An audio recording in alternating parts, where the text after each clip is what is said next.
Hello everyone, Radhe Radhe. इस lecture में मैं आपको the insolvency and bankruptcy code 2016 के सारे प्रोविजन डिटेल में रिवाइज करवाने वाला हूं। सबसे पहले हम देखते हैं एप्लीकेबिलिटी ऑफ आईबीसी। आईबीसी कहां अप्लाई करता है? आईबीसी अप्लाई करता है insolvency, liquidation and bankruptcy of corporate debtor यानी कंपनी और एलएलपी पे, पार्टनरशिप फॉर्म एंड इंडिविजुअल्स पे and others as specified by CG पे। बट हमारे सिलेबस में केवल कॉर्पोरेट डेटर के इंसॉल्वेंसी एंड लिक्विडेशंस के प्रोविजंस हैं, बाकी partnership firm and individuals and others as specified by CG ये हमारे सिलेबस का पार्ट नहीं है। अब कॉर्पोरेट डेटर होता कौन है? अभी समझो किसी क्रेडिटर को, फाइनेंशियल क्रेडिटर को या फिर ऑपरेशनल क्रेडिटर को किसी कंपनी या फिर एलएलपी से कोई अमाउंट लेना ड्यू है, तो उस कंपनी और एलएलपी को हम बोलते हैं कि वो कॉर्पोरेट डेटर है। अब हम देखते हैं कि आईबीसी के प्रोविजंस किस पे एप्लीकेबल नहीं होते हैं। तो आईबीसी एप्लीकेबल नहीं है ऐसे कॉर्पोरेट्स पे जो कि फाइनेंशियल सेक्टर में यानी फाइनेंशियल सर्विस प्रोवाइडर्स पे, जैसे कि बैंक्स हो गए, इंश्योरेंस कंपनी हो गए, म्यूचुअल फंड्स हो गए, ऐसा एनबीएफसी जिसका लास्ट ऑडिटेड फाइनेंशियल स्टेटमेंट्स के according asset size less than ₹500 crore था, या फिर अदर फाइनेंशियल इंस्टीट्यूशंस, इनके ऊपर आईबीसी के प्रोविजंस एप्लीकेबल नहीं है। जैसा कि हमने यहाँ पे एक एग्जांपल देखा था कि पीएनबी ने अगर आईसीआईसीआई को एक लोन दिया और आईसीआईसीआई ने उस लोन के रीपेमेंट में डिफॉल्ट कर दिया, तो क्या पीएनबी आईसीआईसीआई के अगेंस्ट सीआईआरपी चालू करवा सकता है क्या? यहाँ पे बोला नहीं करवा सकता, क्योंकि आईसीआईसीआई जो यहाँ पे कॉर्पोरेट डेटर है वो एक फाइनेंशियल सर्विस प्रोवाइडर है और फाइनेंशियल सर्विस प्रोवाइडर पे आईबीसी के प्रोविजन एप्लीकेबल नहीं है, मतलब सीआईआरपी इनिशिएट नहीं हो सकती। अब उसके बाद हम देखते हैं इंसॉल्वेंसी का मतलब क्या है। इंसॉल्वेंसी मतलब अगर कोई पर्सन अपने डेट्स के पेमेंट में डिफॉल्ट कर देता है तो हम बोलते हैं कि वो पर्सन इंसॉल्वेंट है या फिर उसकी इंसॉल्वेंसी स्टार्ट हो गई है। बट अगर वो इंसॉल्वेंसी अनट्रीटेड हो जाती है तो उस केस में कॉर्पोरेट्स के केस में होता है लिक्विडेशन और अदर्स के केस में होता है बैंक्रप्सी। अब इस चैप्टर में हम जहां भी वर्ड पढ़ेंगे बोर्ड, उसका मतलब है insolvency and bankruptcy board of India, और जहां भी हम पढ़ेंगे एडजुडिकेटिंग अथॉरिटी या फिर ए, उसका मतलब है नेशनल कंपनी लॉ ट्राइब्यूनल। अब हम देखते हैं कि सीआईआरपी एक सीडी के अगेंस्ट कौन स्टार्ट करवा सकता है और कब स्टार्ट करवा सकता है। तो इनिशिएट तो करवा सकता है या फिर फाइनेंशियल क्रेडिटर या फिर ऑपरेशनल क्रेडिटर या फिर कॉर्पोरेट एप्लीकेंट। कब स्टार्ट करा सकता है? अगर सीडी ने उसके डेट्स के पेमेंट में डिफॉल्ट किया है ऑफ एटलीस्ट ₹1 करोड़, उसी केस में एफसी, ओसी या फिर कॉर्पोरेट एप्लीकेंट उस सीडी के अगेंस्ट सीआईआरपी इनिशिएट करवा पाएंगे। सबसे पहले हम देखते हैं फाइनेंशियल क्रेडिटर कैसे सीआईआरपी इनिशिएट करवा पाएगा, बट उससे पहले हम देखते हैं कि फाइनेंशियल क्रेडिटर होता कौन है। तो फाइनेंशियल क्रेडिटर मतलब ऐसा पर्सन जिसको या तो फाइनेंशियल डेट ओड है या फिर लीगली असाइन है, ट्रांसफर हुआ है, उसको हम बोलते हैं फाइनेंशियल क्रेडिटर। अब फाइनेंशियल डेट क्या होता है? फाइनेंशियल डेट मतलब ऐसा डेट जिसके अगेंस्ट वो पर्सन एक्सपेक्ट कर रहा है कि उसको मिलेगा टाइम वैल्यू ऑफ मनी। जैसे कि एग्जांपल, उस पर्सन ने लोन दिया है तो वो एक्सपेक्ट करेगा उसको इंटरेस्ट मिले, तो इंटरेस्ट है यहाँ पे टाइम वैल्यू ऑफ मनी। ऐसे डेट को हम बोलते हैं फाइनेंशियल डेट, और जिस पर्सन को ये ओड है या फिर लीगली असाइन है, ट्रांसफर हुआ है, उसको हम बोलते हैं फाइनेंशियल क्रेडिटर। अब फाइनेंशियल क्रेडिटर सीआईआरपी कैसे स्टार्ट करवा सकता है? या तो फाइनेंशियल क्रेडिटर खुद या फिर दूसरे फाइनेंशियल क्रेडिटर के साथ मिलके या फिर फाइनेंशियल क्रेडिटर के बिहाफ पे उसका गार्जियन, एग्जीक्यूटर, एडमिनिस्ट्रेटर या फिर ट्रस्टी सीआईआरपी के लिए एप्लीकेशन फाइल कर सकता है एडजुडिकेटिंग अथॉरिटी के साथ कि एडजुडिकेटिंग अथॉरिटी आप इस सीडी के अगेंस्ट सीआईआरपी इनिशिएट कर दो। इसके लिए ए के साथ एप्लीकेशन फाइल कर सकता है। अब हमको कुछ और पॉइंट्स भी दिए यहाँ पे। क्या बोला कि कोई फाइनेंशियल क्रेडिटर जिसके अगेंस्ट अभी तक डिफॉल्ट नहीं हुआ है, बट अगर किसी और फाइनेंशियल क्रेडिटर का डिफॉल्ट हो चुका है, तो ये जो फाइनेंशियल क्रेडिटर जिसका डिफॉल्ट नहीं हुआ है वो भी सीआईआरपी के लिए एप्लीकेशन दे सकता है, क्योंकि दूसरे फाइनेंशियल क्रेडिटर का डिफॉल्ट हो चुका है। हमने यहाँ पे एग्जांपल देखा था कि पीएनबी और आईसीआईसीआई दोनों बायजूस के फाइनेंशियल क्रेडिटर है, दोनों ने लोन दे रखा है बायजूस को। अब बायजूस ने डिफॉल्ट किया पीएनबी के लोन में, तो उसमें क्या हुआ, पीएनबी सीआईआरपी इनिशिएट कर सकता था, बट पीएनबी ने सीआईआरपी इनिशिएट नहीं करी। बट आईसीआईसीआई का ना तो पेमेंट में डिफॉल्ट हुआ ना ही ड्यू डेट आई, बट आईसीआईसीआई फिर भी पीएनबी की वजह से, क्योंकि पीएनबी के पेमेंट में डिफॉल्ट हुआ है, किसी फाइनेंशियल क्रेडिटर के पेमेंट में डिफॉल्ट हुआ है, उसकी वजह से बायजूस के अगेंस्ट सीआईआरपी इनिशिएट कर सकता है। अभी जो एप्लीकेशन फाइल करेगा उसके साथ में क्या क्या चीजें फाइल करनी है, उसके साथ में रिकॉर्ड ऑफ डिफॉल्ट विद आयु जो है वो फाइल करना पड़ेगा। इंफॉर्मेशन यूटिलिटी क्या होता है? इंफॉर्मेशन यूटिलिटी आईबीसी के अंडर एक इंस्टीट्यूट है जो कि फाइनेंशियल इंफॉर्मेशन स्टोर करता है, जैसे कि फॉर एग्जांपल किसने किसको कितना लोन दिया, क्या डिफॉल्ट है, वो सारी चीजें आयु स्टोर करता है। उसके अलावा प्रपोज्ड इंटरिम रेजोल्यूशन प्रोफेशनल का नाम भी देना पड़ेगा इस एप्लीकेशन के साथ में ए को, और उसके अलावा कोई और इंफॉर्मेशन जो कि बोर्ड स्पेसिफाई कर रहा है वो इंफॉर्मेशन भी देनी पड़ेगी। अब जो एप्लीकेशन फाइल करी ना ए के साथ में, उसकी कॉपी भी फॉरवर्ड करनी पड़ेगी कॉर्पोरेट डेटर को और बोर्ड को, insolvency and bankruptcy board of India को इसकी कॉपी फॉरवर्ड करनी पड़ेगी। अब एडजुडिकेटिंग अथॉरिटी 14 डेज के अंदर देखेगा कि एप्लीकेशन कंप्लीट है ना, इसमें डिफॉल्ट सही में हुआ है ना, और कोई भी डिसिप्लिनरी प्रोसीडिंग्स तो पेंडिंग नहीं है उस प्रपोज्ड आईआरपी के अगेंस्ट। अगर ये तीनों कंडीशन मीट करती है तो उस केस में ए एप्लीकेशन को एडमिट कर लेगा और फिर ऑर्डर कम्युनिकेट कर देगा कि मैंने एप्लीकेशन एडमिट कर ली है फाइनेंशियल क्रेडिटर को और कॉर्पोरेट डेटर को 7 दिन के अंदर अंदर। अगर इन तीनों कंडीशन में से एक भी कंडीशन नहीं मिलती है तो उस केस में वो एप्लीकेशन रिजेक्ट कर देगा। बट अगर एप्लीकेशन इनकम्प्लीट थी ना तो वो एप्लीकेंट को बोलेगा कि एप्लीकेंट मैं आपको 7 दिन दे रहा हूं, 7 दिन के अंदर अंदर अगर आपने डिफेक्ट्स रिमूव कर दिए तो मैं एप्लीकेशन एडमिट कर लूंगा, अगर डिफेक्ट्स रिमूव नहीं करे तो मैं एप्लीकेशन रिजेक्ट कर दूंगा और फिर इस ऑर्डर का कम्युनिकेशन दे दूंगा फाइनेंशियल क्रेडिटर को 7 दिन के अंदर अंदर। अब हमको एक और प्रोविजन दे रखा था कि अगर फाइनेंशियल क्रेडिटर ऐसा है जिसमें फाइनेंशियल डेट है इन नेचर ऑफ सिक्योरिटीज या फिर डिपॉजिट्स या फिर रियल एस्टेट प्रोजेक्ट के अलॉटीज हैं, तो उस केस में केवल और केवल एप्लीकेशन जॉइंटली फाइल की जा सकती है। जॉइंटली कितने लोग फाइल कर सकते हैं? या तो 100 फाइनेंशियल क्रेडिटर्स या फिर 10% of total financial creditors, whichever is lower. अब ऑपरेशनल क्रेडिटर सीआरपी कब इनिशिएट कर सकता है? पहले हम देखते हैं ऑपरेशनल क्रेडिटर कौन होता है। ऑपरेशनल क्रेडिटर मतलब ऐसा पर्सन जिसको या तो ऑपरेशनल डेट ओड है या फिर लीगली असाइन या फिर ट्रांसफर हुआ है। अब ऑपरेशनल डेट क्या होता है? Claim against goods, services, employment या फिर कोई भी ड्यूज अगर पेबल है सीजीएसजी लोकल अथॉरिटी को किसी भी लॉ के अंडर तो उसको हम बोलते हैं ऑपरेशनल डेट। मतलब अगर गुड्स, सर्विसेज, एम्प्लॉयमेंट या फिर सीजीएसजी लोकल अथॉरिटी को किसी भी लॉ के अंडर अगर कुछ भी पेमेंट लेना बाकी है कॉर्पोरेट डेटर से तो उसको हम बोलेंगे ऑपरेशनल डेट, और जिसको पेमेंट लेना है, जिसको ये ओड है या फिर लीगली असाइन या ट्रांसफर हुआ है, उसको हम बोलेंगे ऑपरेशनल क्रेडिटर। अब ऑपरेशनल क्रेडिटर सीआरपी कैसे कर सकता है उस सीडी के अगेंस्ट? तो जैसे ही सीडी ने डिफॉल्ट किया ओसी क्या करेगा? ओसी एक इनवॉइस की कॉपी और डिमांड नोटिस सीडी को भेजेगा। अब अगर सीडी 10 दिन के अंदर अंदर ओसी के नोटिस में लेके आता है कि उसने ऑलरेडी पेमेंट कर दिया है और ये रहा इलेक्ट्रॉनिक ट्रांसफर का कॉपी, या फिर उसने चेक दे दिया था और चेक को आप ऑलरेडी एनकैश करा चुके हो ओसी, तो अगर उसने ये इंटीमेशन दे दिया, ये उसके दिमाग में नोटिस में लेके आ गया ओसी के, तो उस केस में फिर सीआरपी इनिशिएट नहीं होगी। या फिर अगर ओसी को बताता है सीडी कि मैंने ना इस डिफॉल्ट के लिए ये जो इनवॉइस आपने मेरे को भेजा है या फिर जो आपने डिमांड नोटिस भेजा है इसके लिए ऑलरेडी डिस्प्यूट रेज कर चुका हूं और वो भी इनवॉइस और डिमांड नोटिस के आने से पहले, तो इस केस में भी सीआरपी इनिशिएट नहीं हो पाएगी।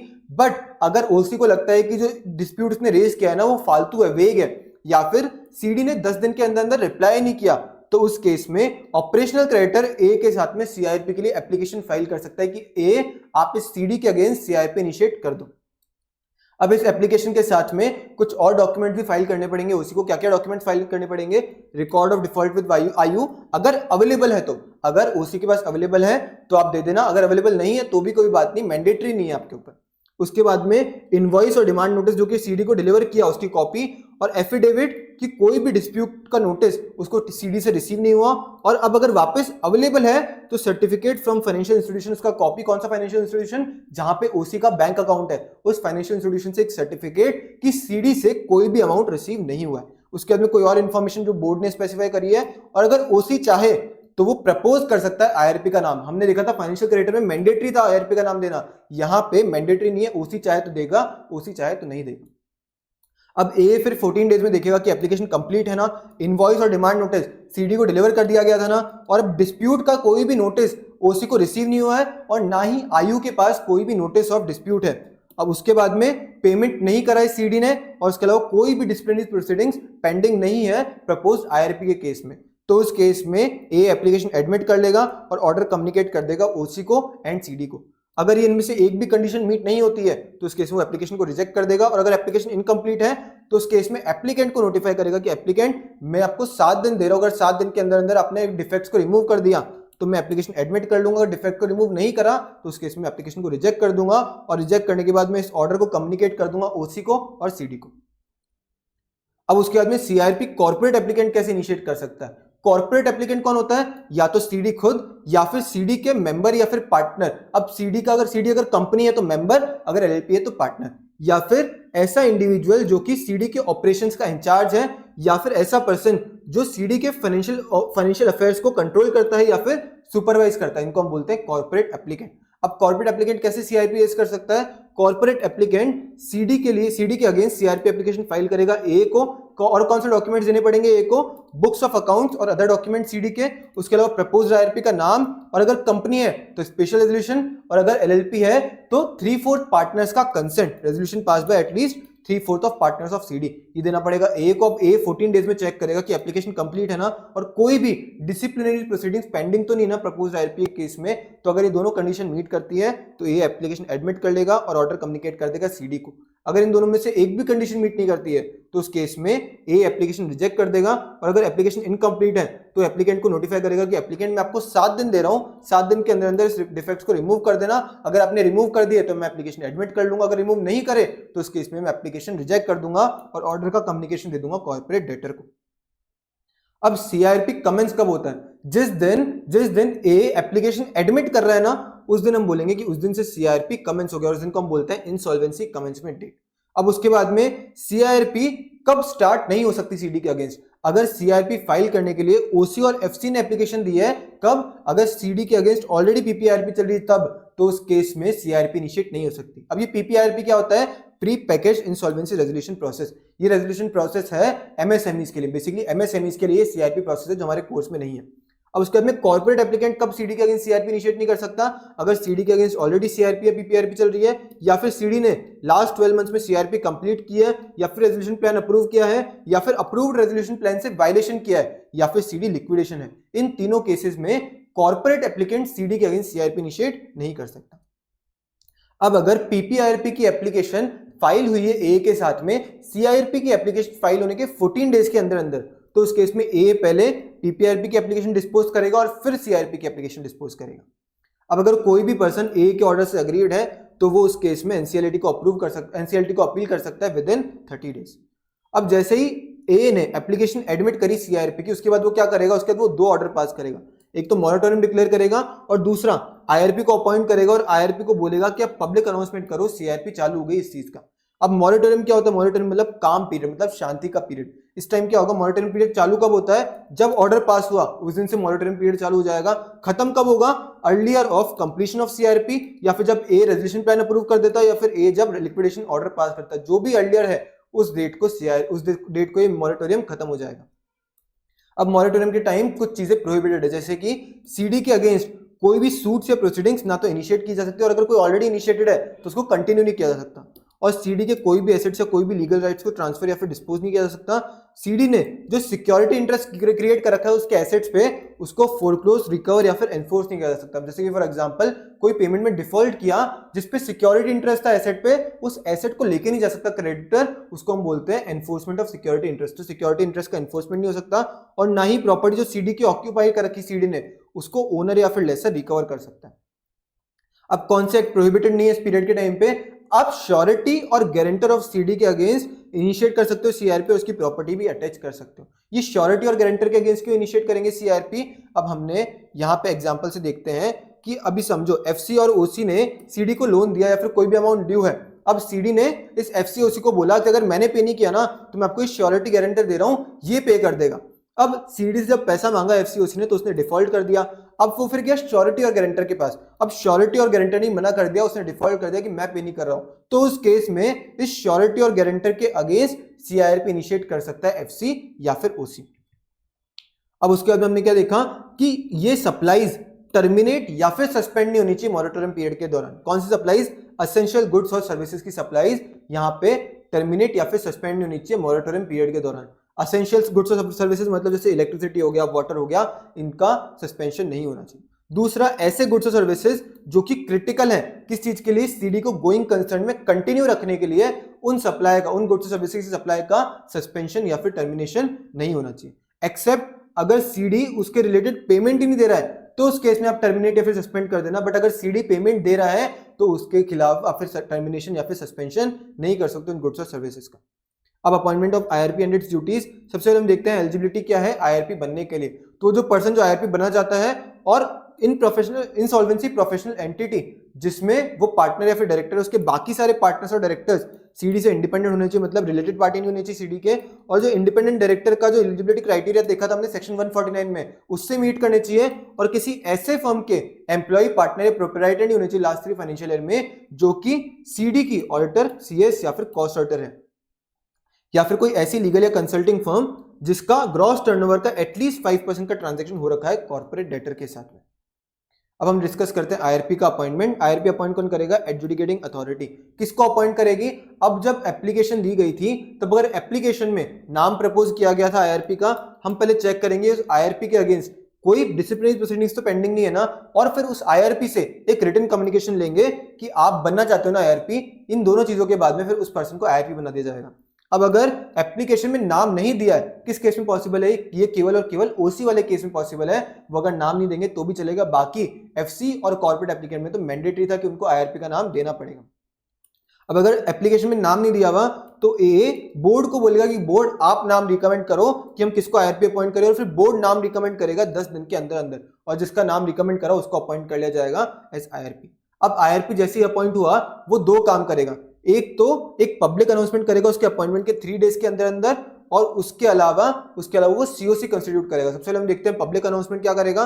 पब्लिक अनाउंसमेंट करेगा कि सीआरपी इनिशिएट हो गई है, और अगर किसी का भी कोई क्लेम है, कोई भी कंपनी से या फिर एलएलपी से पैसा मांगता है, वो मेरे को बता दो ताकि हम इस सीआरपी के टाइम पे इसको कंसिडर कर पाए। अब उस पब्लिक अनाउंसमेंट में क्या क्या बताया जाएगा? एक तो सीडी का नाम और एड्रेस, आईआरपी की डिटेल्स, लास्ट डेट जब तक क्लेम सबमिट किए जा सकते हैं, पेनल्टी अगर क्लेम्स आप फॉल्स क्लेम्स देते हो, और डेट जब तक सीआरपी खत्म हो जाएगा। अब पब्लिक अनाउंसमेंट के एक्सपेंसेस कौन बोन करेगा? पब्लिक अनाउंसमेंट के एक्सपेंसेस बोन करेंगे एप्लीकेंट, या फिर उसको रिइंबर्स कर देंगे सीओसी। अब क्रेडिटर्स ऑल्टर या फिर वेरी भी कर सकते हैं उनके क्लेम्स, जैसे उन्होंने सबमिट किए उसके 14 डेज के अंदर अंदर, और अगर क्रेडिटर्स उनके क्लेम्स नहीं दे पाते हैं लास्ट डेट तक, तो वो 90th day from commencement of CRP तक उनके क्लेम्स दे सकते हैं। अब जैसे ही last date for submission of claims आया, उसके 7 दिन के अंदर अंदर आईआरपी को वेरीफाई करना पड़ेगा कि जो क्लेम्स आए सही है या फिर नहीं है, और फिर जैसे ही उसने वेरीफाई करा उसके 2 दिन के अंदर अंदर आईआरपी को सारे क्लेम्स को कोलेट करना पड़ेगा, और फाइनेंशियल पोजीशन कंपनी की डिसाइड करने के बाद, डिटरमाइन करने के बाद में आईआरपी एक रिपोर्ट फाइल करेगा ए के साथ, और सीओसी को कॉन्स्टिट्यूट कर देगा। ए क्या करेगा? ए को रिपोर्ट फाइल करेगा, और फिर आईआरपी सीओसी को कॉन्स्टिट्यूट कर देगा। इसका मतलब क्या हुआ? सीओसी कॉन्स्टिट्यूट करता है आईआरपी इस डेट को, कौन सी डेट को? जब वो ए के साथ रिपोर्ट फाइल कर रहे हैं। तो हम देखते हैं other powers and duties of IRP. अब जो कंपनी का या फिर एलएलपी का, मतलब कॉर्पोरेट डायरेक्टर का जो भी मैनेजमेंट है वो आईआरपी के पास आ जाएगा। मतलब जो बोर्ड ऑफ डायरेक्टर और पार्टनर ऑफ सीडी है ना, उनकी सारी पावर सस्पेंड हो जाएगी, और वो एक्सरसाइज कौन करेगा? वो एक्सरसाइज करेगा आईआरपी। फिर आईआरपी सारे एसेट्स की कस्टडी ले लेगा और सीडी के सारे ऑपरेशंस मैनेज करेगा, जैसे किसको अपॉइंट करना है, कौन से कॉन्ट्रैक्ट्स में एंटर करना है, और इंटरिम फाइनेंस रेज कर लेगा। और अगर इंटरिम फाइनेंस रेज करने के लिए अगर उसको कोई भी एसेट पे सिक्योरिटी इंटरेस्ट क्रिएट करना है तो वो भी कर सकता है। बट अगर उस एसेट पे जिसपे सिक्योरिटी इंटरेस्ट क्रिएट करना है उस पे किसी और क्रेडिटर का ऑलरेडी सिक्योरिटी इंटरेस्ट है, तो उस केस में आपको उस क्रेडिटर का कंसेंट लेना पड़ेगा। बट कौन से केस में कंसेंट नहीं लेना पड़ेगा? अगर उस एसेट की वैल्यू एटलीस्ट 2 टाइम्स है ऑफ डेट जो उस क्रेडिटर का है, जो उस क्रेडिटर का डेट है ना, उसके एटलीस्ट 2 टाइम्स है, तो उस केस में कंसेंट की रिक्वायरमेंट नहीं है। अब हम डिस्कस करते हैं committee of creditors. Committee of creditors में कौन कौन रहेगा मेंबर? अगर कंपनी में फाइनेंशियल क्रेडिटर्स है तो सारे फाइनेंशियल क्रेडिटर्स सीओसी के मेंबर बन जाएंगे। बट कौन से फाइनेंशियल क्रेडिटर नहीं बनेंगे? जो कि रिलेटेड पार्टी है ना सीडी के, वो फाइनेंशियल क्रेडिटर सीओसी के मेंबर नहीं बनेंगे। बट यहाँ पे एक एक्सेप्शन दिया, यहाँ पे क्या बोला कि अगर कोई फाइनेंशियल सेक्टर रेगुलेटर है जिसके डेट को इक्विटी में कन्वर्ट कर दिया और उस वजह से वो पर्सन इसका रिलेटेड पार्टी बन गया, तो उस केस में वो फाइनेंशियल सेक्टर रेगुलेटर को तो हम फिर इंक्लूड कर लेंगे एज मेंबर ऑफ सीओसी। अब अगर सीडी ने कंसोर्टियम अरेंजमेंट में लोन ले रखा है तो कंसोर्टियम अरेंजमेंट में जितने भी लोग हैं उन सब लोगों को हम फाइनेंशियल क्रेडिटर मानेंगे, और सब लोग क्या होंगे? सब लोग सीओसी के मेंबर बन जाएंगे। अब अगर सारे फाइनेंशियल क्रेडिटर रिलेटेड पार्टी है सीडी के, या फिर फाइनेंशियल क्रेडिटर है ही नहीं सीडी में, तो उस केस में सारे ओसीज या फिर 18 largest OCs whichever is lower, ये होंगे मेंबर ऑफ सीओसी। उसके अलावा 1 रिप्रेजेंटेटिव ऑफ वर्कमैन और 1 रिप्रेजेंटेटिव ऑफ एम्प्लॉइज। आप देखोगे तो वर्कमैन और एम्प्लॉइज भी एक्चुअल में है तो ऑपरेशनल क्रेडिटर ही। क्यों ऑपरेशनल क्रेडिटर? हमने देखा था अगर क्लेम है एम्प्लॉयमेंट का तो वो भी ऑपरेशनल क्रेडिटर ही है, ऑपरेशनल डेट ही है वो। तो उस केस में उनके एक रिप्रेजेंटेटिव को भी यहाँ पे इंक्लूड कर रहे हैं, क्योंकि जनरली कंपनी में 18 लार्जेस्ट ओसीज तो मिल ही जाते हैं, 18 से कम ओसीज तो होते ही नहीं, तो 18 लार्जेस्ट ओसीज होंगे। अब इन लार्जेस्ट ओसीज में ये वर्कमैन और एम्प्लॉइज तो कहीं आएंगे, क्योंकि इनका तो डेट ही कम रहेगा, क्योंकि इनका पेमेंट कम रहता है। जो बड़े लोग होते हैं जिनका सप्लाई दे रखा है उन्होंने काफी बड़े अमाउंट का, वो सब आ जाएंगे इसमें। तो इस केस में ताकि इन लोगों का भी इंटरेस्ट बचा रहे, तो इसके लिए एम्प्लॉइज और वर्कमैन के एक रिप्रेजेंटेटिव को इस मेंबर बना दिया सीओसी का। अब अगर सीडी किसी पर्सन से फाइनेंशियल डेट भी वो करता है और ऑपरेशनल डेट भी वो करता है, तो वो पर्सन जितना फाइनेंशियल डेट है उसके लिए वो फाइनेंशियल क्रेडिटर रहेगा, और जितना ऑपरेशनल डेट है उसके लिए ऑपरेशनल क्रेडिटर रहेगा। अब उसके अलावा अगर कोई ऑपरेशनल क्रेडिटर अपना ऑपरेशनल डेट ट्रांसफर करता है किसी फाइनेंशियल क्रेडिटर को, तो जिस फाइनेंशियल क्रेडिटर को ट्रांसफर किया ना, वो उतने डेट के लिए, जितना ऑपरेशनल डेट उसको ट्रांसफर किया गया, उतने डेट के लिए वो ओसी कंसिडर किया जाएगा, ना कि एफसी, ओसी कंसिडर किया जाएगा। अब सीओसी का कोई मेंबर सीओसी मीटिंग अटेंड करने के लिए अपना ऑथराइज रिप्रेजेंटेटिव अपॉइंट कर सकता है, जो कि एक इंसॉल्वेंसी प्रोफेशनल होना चाहिए। बट वो इंसॉल्वेंसी प्रोफेशनल, वो रेजोल्यूशन प्रोफेशनल नहीं होना चाहिए जो हमारी कंपनी का रेजोल्यूशन प्रोफेशनल है, जो हमारी सीडी का रेजोल्यूशन प्रोफेशनल है ना, उसको आप अपॉइंट नहीं कर सकते। अब सीओसी की मीटिंग का हम डिस्कस करते हैं कि सीओसी की मीटिंग में डिसीजन कैसे लिया जाता है। तो सीओसी की मीटिंग के सारे डिसीजंस 51% वोटिंग शेयर वाले मेंबर्स जो कि प्रेजेंट है मीटिंग में, उनके वोट से लिया जाता है। हम कुछ आगे रीजंस देखेंगे जिस केस में 50% 51% से ज्यादा वोटिंग शेयर रिक्वायर्ड है उस स्पेशल डिसीजंस के लिए, तो हम आगे देखेंगे। बट उसके अलावा सारे डिसीजंस केवल और केवल 51% वोटिंग शेयर से ही लिए जाते हैं। अब वोटिंग राइट और वोटिंग शेयर में डिफरेंस क्या है, सबसे पहले हम देखते हैं वोटिंग राइट। वोटिंग राइट मतलब उस पर्सन का जितना भी डेट है डिवाइड बाय जितना टोटल डेट सीओसी के मेंबर्स का है, अब उससे आ जाएगा उसका वोटिंग राइट। अब वोटिंग शेयर क्या होता है, अब जितने लोग मीटिंग में आए ना, अब उस मीटिंग में हम वोटिंग राइट के बेसिस पे वोटिंग शेयर डिसाइड करेंगे। हमने यहाँ पे एक एग्जांपल देखा था कि 5 फाइनेंशियल क्रेडिटर्स एक कंपनी में विद रुपीज 200 करोड़ का डेट। अब ए बी सी डी और ई, इसका फाइनेंशियल डेट है रुपीज 20 करोड़, इसका rupees 80 crore, rupees 40 crore, 10 crore and 50 crore. तो इसका वोटिंग राइट कितना हो, वोटिंग राइट हुआ 10%, 40%, 20%, 5% और 25%। अब ए और बी सीओसी मीटिंग में आए नहीं, सी डी और ई मीटिंग में आए, तब सी डी और ई का क्या होगा, वोटिंग शेयर होगा। वोटिंग राइट तो सबका था, वोटिंग राइट सबका था, वोटिंग शेयर ए और बी का नहीं होगा क्योंकि वो मीटिंग में नहीं आए। अब मीटिंग में आए सी डी और ई, तो इनके लिए हम वोटिंग शेयर डिसाइड करेंगे। तो इसका टोटल है 100 करोड़, या फिर हम देख सकते हैं इससे इसको हम फिर 100% में कर सकते हैं कन्वर्ट, और फिर इसका वोटिंग शेयर डिसाइड कर सकते हैं। तो यहाँ पे आ गया 40%, यहाँ पे आ गया 10% और यहाँ पे आ गया 50%।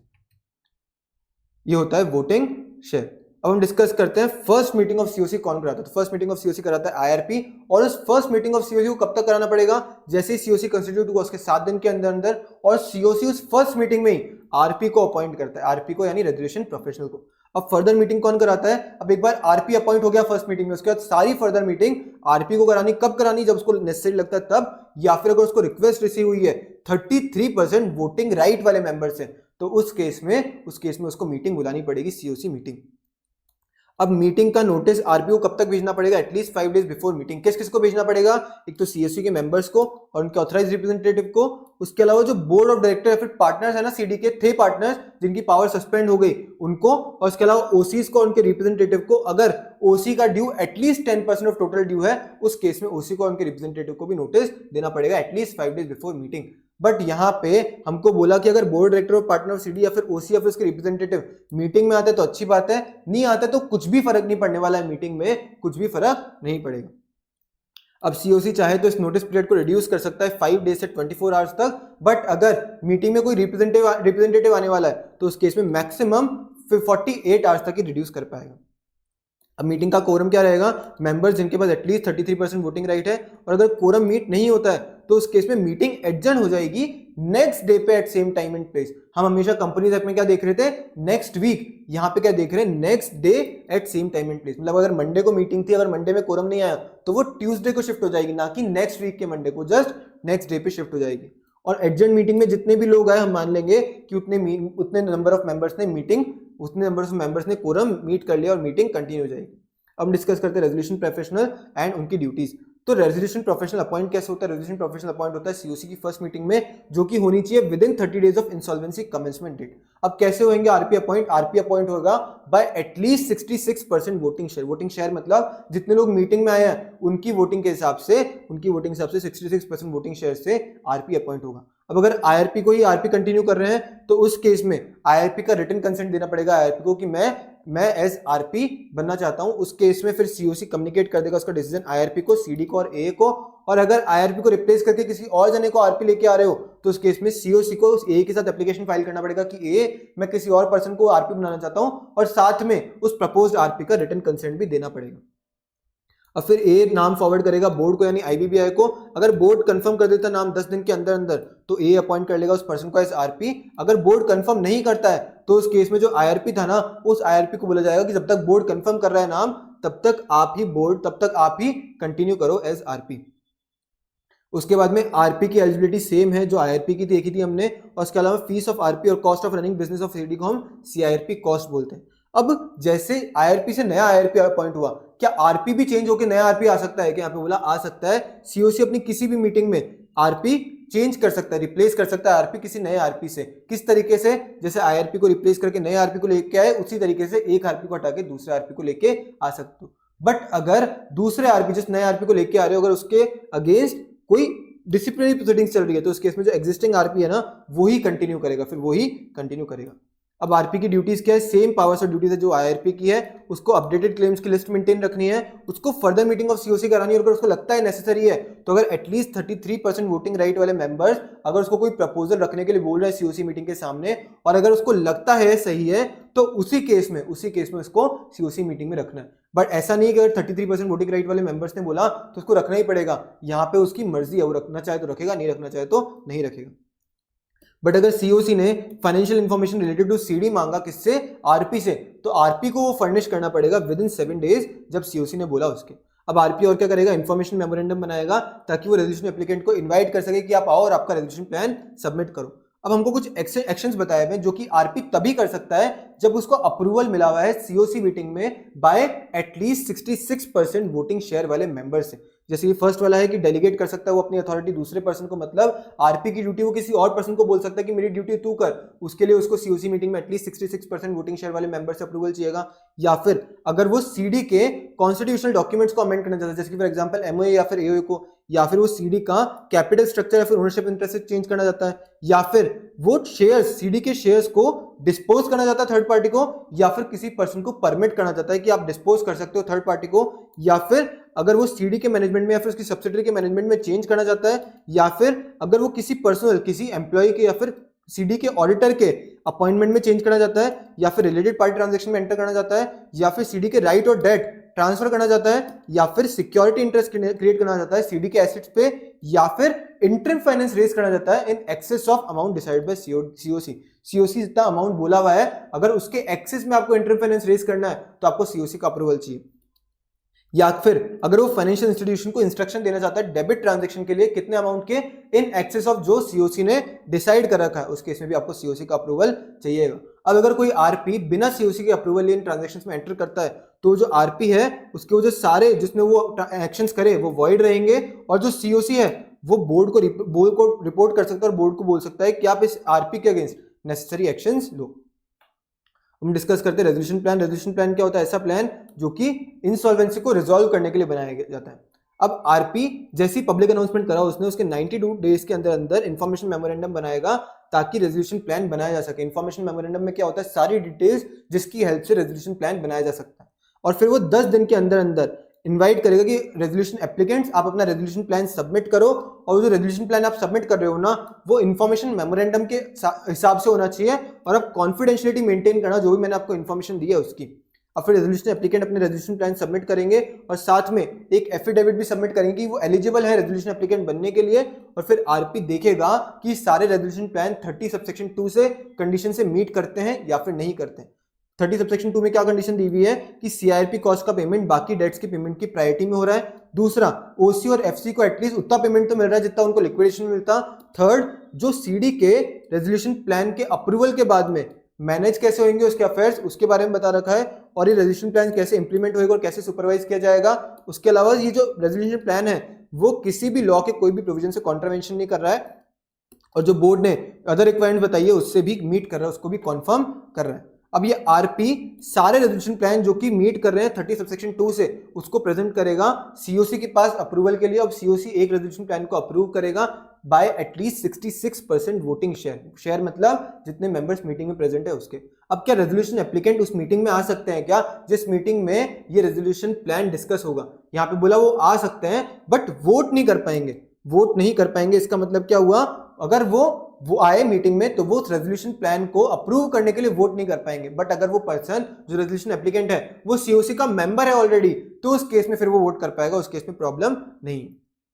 अब समझो मल्टीपल प्लान, मतलब एक से ज्यादा प्लान को 66% या फिर उससे ज्यादा वोट्स मिल गए, तो उस केस में जिस प्लान के हाईएस्ट वोट्स है ना वो अप्रूव हो जाएगा सीओसी के द्वारा। और अगर किसी भी प्लान को 66% वोट्स नहीं मिले तो सीओसी को बोला जाएगा कि सीओसी आप वापस वोट करो ताकि एटलीस्ट एक को तो 66% वोटिंग शेयर मिले। अब जो भी अप्रूव्ड रेजोल्यूशन प्लान होगा उसको आरपी ए के साथ में सबमिट करेगा और फिर ए देखेगा कि जो रेजोल्यूशन प्लान है मीट कर रहा है क्या कंडीशन अंडर सेक्शन 30 सबसेक्शन 2 से। अगर वो मीट कर रहा है तो वो अप्रूव कर देगा, अगर मीट नहीं कर रहा है तो इस केस में वो रेजोल्यूशन प्लान को रिजेक्ट कर देगा और लिक्विडेशन ऑर्डर पास कर देगा अंडर सेक्शन 33। अब ये जो रेजोल्यूशन प्लान है ना, फिर वो कॉर्पोरेट डेटर, उसके एम्प्लॉयज, उसके members, creditors, guarantors, other stakeholders, CG, SG, local authority, सब पे बाइंडिंग हो जाएगा और मॉरेटोरियम इस दिन से खत्म हो जाएगा, सीज हो जाएगा। उसके अलावा आरपी सारे सीआरपी के रिकॉर्ड्स और रेजोल्यूशन प्लान को फॉरवर्ड करेगा बोर्ड के पास, ताकि बोर्ड अपने रिकॉर्ड्स में अपने डेटाबेस के रिकॉर्ड्स में इसको इंक्लूड कर सके।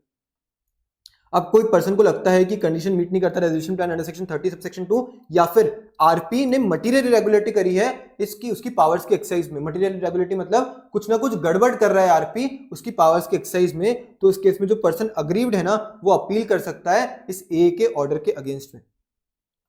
अब रेजोल्यूशन एप्लीकेंट को अगर कोई अप्रूवल चाहिए, अब अगर समझो रेजोल्यूशन एप्लीकेंट ने कुछ ऐसा रेजोल्यूशन प्लान दिया कि जिसके केस में कोई अदर लॉ का भी अप्रूवल चाहिए। अब अगर कुछ ऐसा हो रहा है रेजोल्यूशन प्लान के थ्रू जिससे बिजनेस कॉम्बिनेशन हो रहा है and competition commission of India का अप्रूवल चाहिए, तो यहां पे बोला है कि अगर आपको कॉम्पिटिशन कमीशन ऑफ इंडिया का अप्रूवल चाहिए ना आपके रेजोल्यूशन प्लान के अकॉर्डिंग, तो आप सीओसी के अप्रूवल से पहले सीसीआई का अप्रूवल ले लेना, उसके बाद ही आप फिर ये सीओसी का अप्रूवल ले पाओगे। और अगर किसी और लॉ में अप्रूवल चाहिए तो उस केस में अप्रूवल ले लेना within 1 year of as approval, या फिर जो डेट लॉ में प्रोवाइड की गई है विच एवर इज लेटर था। बट सीसीआई केस में तो आप पहले ही अप्रूवल ले लेना सीओसी के अप्रूवल से पहले। अब कौन पर्सन रेजोल्यूशन एप्लीकेंट नहीं बन सकता, यहां पे बोला एक तो जो पर्सन अनडिस्चार्ज इंसॉल्वेंट है या फिर विलफुल डिफॉल्टेड है। अनडिस्चार्ज इंसॉल्वेंट मतलब ऐसा पर्सन जिसके पास पैसा नहीं और वो पे नहीं कर रहा है। विलफुल डिफॉल्टर मतलब उसके पास पैसा है बट वो फिर भी पे नहीं कर रहा है, या फिर सेबी ने जिसको प्रोहिबिट कर रखा है सिक्योरिटीज मार्केट में ट्रेड या फिर एक्सेस करने से, या फिर जो पर्सन डिस्क्वालिफाइड है डायरेक्टर बनने के लिए अंडर कंपनीज एक्ट, या फिर जो पर्सन अंडर 12 शेड्यूल उसको कन्विक्ट किया गया for jail up to for at least 2 years और 7 इयर्स अदर एक्ट्स के केस में, और उसको रिलीज हुए 2 साल नहीं हुए। अगर 2 साल हो गए तो एलिजिबल हो जाएगा, बट 2 साल तक वो इनएलिजिबल रहेगा। अब उसके बाद में हमको बोला कि अगर कॉर्पोरेट डेटर ने कोई श्योरिटी या फिर गारंटर दिया इस क्रेडिटर को, और एक क्रेडिटर ने पहले सीडी से पैसा मांगा, सीडी ने डिफॉल्ट कर दिया, फिर उसने श्योरिटी से पैसा मांगा, श्योरिटी ने भी गड़बड़ कर दी, श्योरिटी ने भी पे नहीं करा, तो अब इस केस में अगर ये क्रेडिटर एनसीएलटी के पास जाके सीआरपी इनिशिएट कर देता है, तो फिर ये जो श्योरिटी है ना, ये श्योरिटी फिर नहीं बन पाएगा, ये श्योरिटी फिर रेजोल्यूशन एप्लीकेंट नहीं बन पाएगा।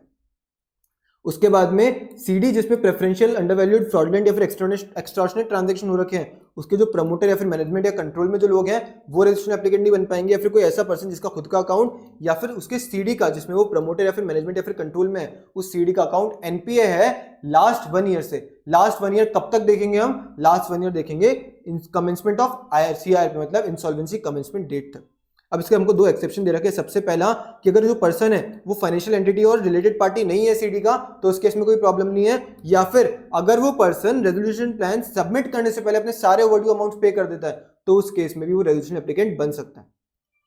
अब अगर उस पर्सन के कनेक्टेड पर्सन, जो हम डिस्कस करेंगे, अगर ये कनेक्टेड पर्सन एलिजिबल नहीं है किसी भी प्रोविजन में, किसी भी क्लॉज में, तो उस केस में वो पर्सन भी फिर रेजोल्यूशन एप्लीकेंट नहीं बन पाएगा। जैसे कि रेजोल्यूशन एप्लीकेंट का होल्डिंग सब्सिडियरी एसोसिएट, या फिर रेजोल्यूशन एप्लीकेंट का प्रमोटर, या फिर जो पर्सन मैनेजमेंट या फिर कंट्रोल में रेजोल्यूशन एप्लीकेंट के, या फिर उनके रिलेटिव्स, या फिर ऐसा पर्सन जो इंप्लीमेंट होगा ना जब रेजोल्यूशन प्लान, तब वो सीडी के प्रमोटर या फिर मैनेजमेंट के कंट्रोल में आ जाएगा, या फिर इन लोगों के रिलेटिव। अगर ये एलिजिबल नहीं है किसी भी क्लॉज में, तो उस केस में वो पर्सन जो इसका कनेक्टेड पर्सन है जो रजिस्ट्रेशन एप्लीकेंट बनना चाहता है, वो भी इनएलिजिबल हो जाएगा। बट हमको यहाँ पे बोला कि जो हमने यहाँ पे 2 रिलेटिव्स वाला पॉइंट डिस्कस किया है ना, ये अगर रिलेटिव्स डी या फिर ई में अगर इनएलिजिबल है तो कुछ फर्क नहीं पड़ेगा, उस केस में वो बन सकता है रेजोल्यूशन एप्लीकेंट, वो पर्सन फिर बन पाएगा रेजोल्यूशन एप्लीकेंट। बट अगर ये रिलेटिव्स किसी और क्लॉज में अगर उन्होंने गड़बड़ कर रखा है डी और ई के अलावा, तो उस केस में वो फिर रेजोल्यूशन एप्लीकेंट नहीं बन पाएगा पर्सन। डी वाला कौन सा था? डी था डिस्क्वालिफाइड डायरेक्टर बनने के लिए कंपनीज एक्ट में, और ई था इम्प्रिजनमेंट वाला। अब रिलेटिव में कौन कौन आता है? रिलेटिव में आता है स्पाउस, फादर, मदर, सन, डॉटर, सिस्टर, ब्रदर और उनके स्पाउसेस। हमने कंपनीज एक्ट में देखा था वहां पे सिस्टर और ब्रदर के स्पाउसेस कवर्ड नहीं थे, यहाँ पे सिस्टर और ब्रदर के भी स्पाउसेस कवर्ड। अब हम देखते हैं other provisions related to CRP. यहाँ पे क्या बोला? जो ऑफेंस हो रखा है सीआरपी कमेंस होने से पहले, अगर उस ऑफेंस के लिए लाइबिलिटी रहेगी सीडी की या नहीं रहेगी, सीडी की प्रॉपर्टी पे कुछ फर्क पड़ेगा या नहीं पड़ेगा, वो सब चीज हम देखते हैं। अगर रेजोल्यूशन प्लान की वजह से सीडी के मैनेजमेंट या फिर कंट्रोल में चेंज हो रहा है और कोई ऐसे पर्सन आ रहे हैं जो कि प्रमोटर या फिर मैनेजमेंट या फिर कंट्रोल में नहीं थे सीडी के, और ना ही उनके रिलेटेड पार्टी है, और कोई ऐसा पर्सन नहीं जिसने ऑफेंस में असिस्ट किया है as per report of investigating authority. अगर ऐसे पर्सन नहीं है तो उस केस में सीडी की लाइबिलिटी सीज हो जाएगी, खत्म हो जाएगी, और उसको प्रोसिक्यूट नहीं किया जा सकता। और अगर प्रोसिक्यूशन पहले ही इनिशिएट हो गई थी तो उस केस में वो प्रोसिक्यूशन डिस्चार्ज हो जाएगी, कब से, जब से अप्रूव हुआ रेजोल्यूशन प्लान। उसके अलावा सीडी की प्रॉपर्टी के अगेंस्ट कोई भी एक्शन नहीं लिया जा सकता, और सीडी का जो पार्टनर या फिर ऑफिसर जो ऑफेंस में इन्वॉल्व है as per report of investigating authority, उसके खिलाफ तो कंटिन्यू रहेगी, उसकी तो लाइबिलिटी कंटिन्यू रहेगी, प्रोसिक्यूट हो सकता है, उसको उसकी प्रोसिक्यूशन खत्म नहीं हो रही है। अब क्या सीआईआरपी एप्लीकेशन को विड्रॉ किया जा सकता है क्या? ये 3 केस दे रखे हैं हमको। सबसे पहला, अगर ए के साथ ए ने एप्लीकेशन एडमिट करी, उसके पहले विड्रॉ करना है तो आप ए की परमिशन से विड्रॉ कर सकते हो सीआईआरपी की एप्लीकेशन। बट अगर ए ने एप्लीकेशन एडमिट कर ली, मतलब उसने आईआरपी अपॉइंट कर लिया होगा, क्योंकि वो एडमिट करते ही आईआरपी अपॉइंट कर रहा है। अब बट सीओसी नहीं बना है, सीओसी बनने के पहले बट आईआरपी अपॉइंट होने के बाद में आप वापस ए की परमिशन से विड्रॉ कर सकते हो। बट ये आपको जो एप्लीकेशन करनी है ना ए को, वो आईआरपी के थ्रू करनी पड़ेगी। बट अब अगर समझो सीओसी के कॉन्स्टिट्यूशन के बाद में अगर ए विड्रॉल के लिए एप्लीकेशन कर रहे हो, तो उस केस में सीओसी पहले अप्रूव करेगा उसको। कितने टाइम में? जैसे उसको प्रपोजल मिला उसके 7 डेज के अंदर अंदर सीओसी अगर अप्रूव करता है एटलीस्ट 90% वोटिंग शेयर वाले मेंबर्स के वोट से, तो उस केस में ए को फिर आरपी फाइल करेगा एक एप्लीकेशन की, ए प्लीज आप विड्रॉ कर दो एप्लीकेशन। कितने टाइम में? जैसे ही सीओसी ने अप्रूव किया उसके 3 डेज के अंदर अंदर। हम डिस्कस करते हैं टाइम लिमिट सीआरपी कंप्लीट करने के लिए। तो सीआरपी कंप्लीट हो जानी चाहिए within 180 days from admission of application, और ए परमिट कर सकता है एक्सटेंशन अप टू 90 डेज, और वो जनरली एक बार ही परमिट करेगा एक्सटेंशन। और उसके अलावा ये कब परमिट कर सकता है? अगर आरपी उसको एप्लीकेशन कर रहा है, और आरपी कब एप्लीकेशन करेगा? अगर सीओसी ने आरपी को बोला है by vote of at least 66% voting share. But CRP किसी भी केस में, मतलब आप एक्सटेंशन टाइम में इंक्लूड कर लो या फिर कोई भी लीगल प्रोसीडिंग की वजह से आपके ऊपर कोई भी स्टे लगा, सब टाइम इंक्लूड करके मैक्सिमम सीआरपी 330 डेज के अंदर अंदर तो कंप्लीट हो जानी चाहिए। हम डिस्कस करते हैं फॉर्म्स ऑफ सीआरपी। यहाँ पे क्या बोला? आईआरपी या फिर आरपी को सीआरपी 1 से लेके सीआरपी 6 फॉर्म फाइल करने पड़ते हैं। जैसे कोई स्पेसिफिक एक्टिविटी कंप्लीट होती है ना, उसके 7 दिन के अंदर अंदर। अब यहाँ पे क्या प्रॉब्लम आ रहा था? अगर कोई एक्टिविटी कंप्लीट नहीं हो रही थी तो फिर ये सीआरपी 1 से सीआरपी 6 फाइल ही नहीं हो रहे थे, तो उस केस में ट्रैक ही नहीं हो पा रहा था कि ये जो प्रोविजन है, ये जो प्रोसेस है, ये कहाँ तक पहुंचा। बट अब यहाँ पे कोई एक सीआरपी 7 फॉर्म लेके आया, उसमें क्या बोले कि अगर एक्टिविटी इनकम्प्लीट रहती है तो उसके ड्यू डेट के 3 डेज के अंदर अंदर, और फिर उसके बाद में हर 30 डेज के अंदर अंदर आपको सीआरपी 7 फाइल करना पड़ेगा। और जब तक कंप्लीट नहीं हो रहा तब तक आपको सीआरपी 7 फाइल करना है, और जैसे ही कंप्लीट हो गया उसके 7 दिन के अंदर अंदर आपको फिर सीआरपी 1 से लेके सीआरपी 6 फाइल करना है, और बस यहाँ पे फॉर्म का काम खत्म हो गया। हम डिस्कस करते हैं लिक्विडेशन ऑर्डर। अगर एडजुडिकेटिंग अथॉरिटी को रेजोल्यूशन प्लान सीआरपी खत्म होने से पहले मिला ही नहीं, मतलब सीओसी ने कोई रेजोल्यूशन प्लान अप्रूव करा ही नहीं, या फिर अगर ए ने रिजेक्ट कर दिया रेजोल्यूशन प्लान, या फिर किसी पर्सन ने एप्लीकेशन करी है, रेजोल्यूशन प्लान कॉन्ट्रावेंशन कर रहा है, या फिर अगर आरपी इन्फॉर्म करता है कि सीडी को लिक्विडेट कर दो। आरपी कब इन्फॉर्म करेगा? अगर सीओसी आरपी को बोलता है बाय एटलीस्ट 66% वोटिंग शेयर, तो उस केस में ए लिक्विडेशन ऑर्डर पास कर सकता है सीडी के अगेंस्ट, और दूसरा पब्लिक अनाउंसमेंट दे सकता है कि सीडी लिक्विडेशन में है, और उसके अलावा ऑर्डर भिजवा सकता है अथॉरिटी को जिसके साथ सीडी रजिस्टर्ड है कि ये जो आपका सीडी है ना, ये लिक्विडेशन में। अब उसके बाद में लिक्विडेशन ऑर्डर पास होने के बाद में कोई भी सूट या फिर लीगल प्रोसीडिंग इनिशिएट नहीं की जा सकती, और ना ही कोई सूट या लीगल प्रोसीडिंग सीडी कर सकता है किसी और पर्सन के अगेंस्ट। बट यहाँ पे एक एक्सेप्शन दिया कि लिक्विडेटर सीडी के बिहाफ पे किसी और पर्सन के खिलाफ सूट या फिर लीगल प्रोसीडिंग स्टार्ट कर सकता है, बट ए का प्रायर अप्रूवल लेने के बाद में। अब एक बार हम यहाँ पे रिवाइज कर लेते हैं, हमने पूरे इस चैप्टर में क्या देखा। सबसे पहले हमने देखा कि अगर कोई भी डिफॉल्ट होता है एटलीस्ट ₹1 करोड़, तो उस केस में क्रेडिटर यानी एफसी या ओसी या फिर कॉर्पोरेट एप्लीकेंट एनसीएलटी के पास जाएंगे कि एनसीएलटी आप ये सीआरपी चालू कर दो। एनसीएलटी अगर सीआरपी चालू कर देती है तो उस केस में सबसे पहला काम क्या होगा? वो आईआरपी को अपॉइंट करेगा ए, और मॉरेटोरियम डिक्लेयर करेगा। अब आईआरपी अपॉइंट होते क्या करेगा? एक तो पब्लिक अनाउंसमेंट करेगा कि आईआरपी सीआरपी चालू हो गई है, और सीओसी को कॉन्स्टिट्यूट करेगा। फर्स्ट मीटिंग में सीओसी आरपी को अपॉइंट करेगा, जो कि आईआरपी भी हो सकता है, फिर नया पर्सन हो सकता है। और आरपी क्या करेगा? आरपी इन्फॉर्मेशन मेमोरेंडम बनाएगा और रेजोल्यूशन एप्लीकेंट्स को बोलेगा कि आप प्लीज अपने रेजोल्यूशन प्लान सबमिट करो, और जो रेजोल्यूशन प्लान 30 सबसेक्शन 2 से कंप्लाई करते हैं वो सीओसी को भेजेगा, फिर सीओसी अप्रूव करेगा, फिर एनसीएलटी को भेजा जाएगा वो अप्रूव्ड प्लान, और अगर एनसीएलटी अप्रूव करता है तो ठीक है, अगर वो डिक्लाइन कर देता है तो उस केस में वो लिक्विडेशन का ऑर्डर पास कर देगा। अब यहाँ पे हमने आईबीसी के सारे प्रोविजंस डिटेल में रिवाइज कर लिए हैं। Thank you so much. Radhe Radhe.